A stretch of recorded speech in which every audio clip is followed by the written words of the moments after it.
My name is Elisa Iannacone and I'm a cinematographer, and I have dipped my hand in many different kinds of pots, starting with documentary, conflict reporting and drama. And I come to the festival just to connect with colleagues for inspiration and just to kind of keep learning.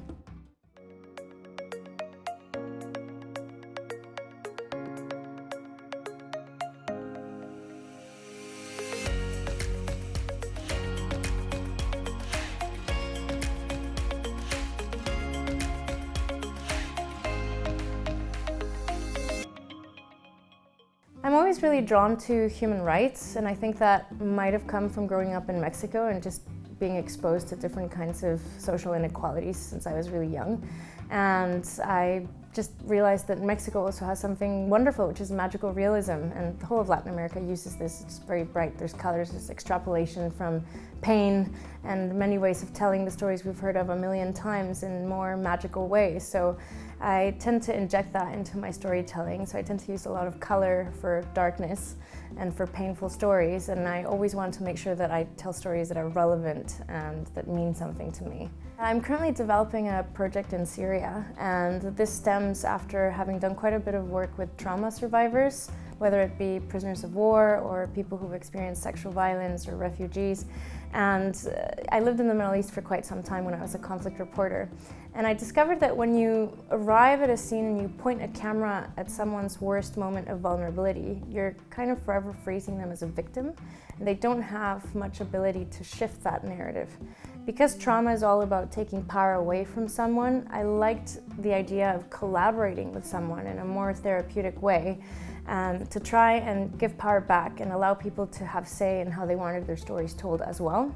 And so basically what I do now is that I become a collaborator with my subject. So that stems from like documentary journalism practice, but it also takes from more cinematic, narrative strategies where somebody can be telling me that perhaps they felt like everything around them was collapsing, or everything around them felt like a circus, and then suddenly we're telling a story of human rights, but we're actually in a circus scene.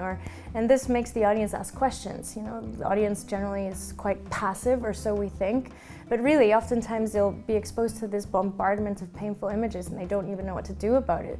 So when you shoot in this way, suddenly people start to ask questions. Oh, why is there a circus? What's the backstory? What's this about? And you realize that people really care, they just don't really know what to do, right? So at least I like working in this way because it wakes up audiences. Yeah, so generally with these stories, and especially in Syria, it's a little bit challenging to operate. There's not a lot of permission and movement and freedom of mobility, so I've had to go quite under the radar.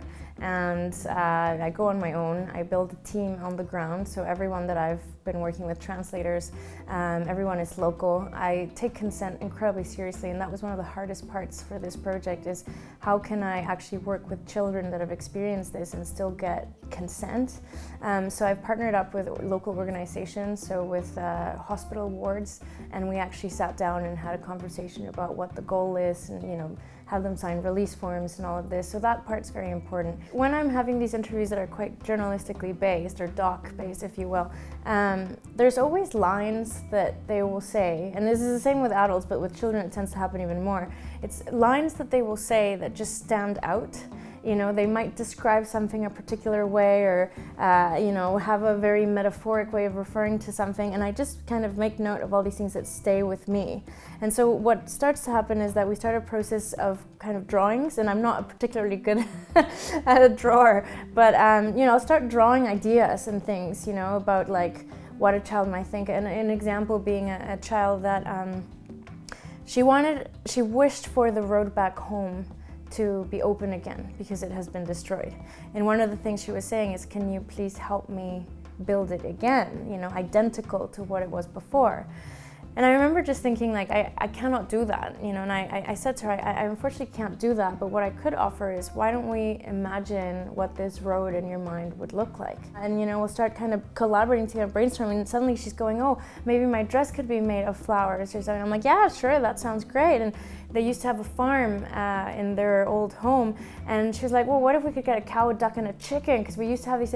And so obviously, and I really like to just let the imagination go. I haven't, right now, when I haven't actually shot this project yet, I do ask myself, like, how the hell am I supposed to source green grass and flowers in a country that's very dry, right? Part of the reason we're not shooting over winter is because we're trying to leverage on spring where we can source certain types of plants and things. And you know, you're thinking about trying to get animals and costumes in environments that are completely destroyed, right? It almost feels like an oxymoron, but I think it's so much about trying to make that child or that person, whoever it is, just feel seen, like feel visible. One of the things I've started playing with in more recent years has been multimedia exhibitions, which is something that I've never done before.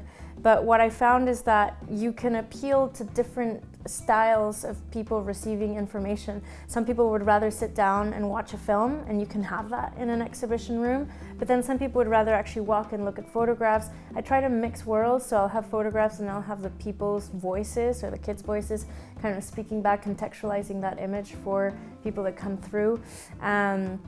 Sometimes I'll mix props. I've done holographic projections, and so I like to. I'm in an exploratory phase, I would say, in my career where I'm kind of bringing worlds together of journalistic, but then more creative kind of visual backgrounds, but then also just in how you show it, just mixing worlds, and it's been working so far. I can't say that that's where I'm going to stay, but that's where I'm at right now.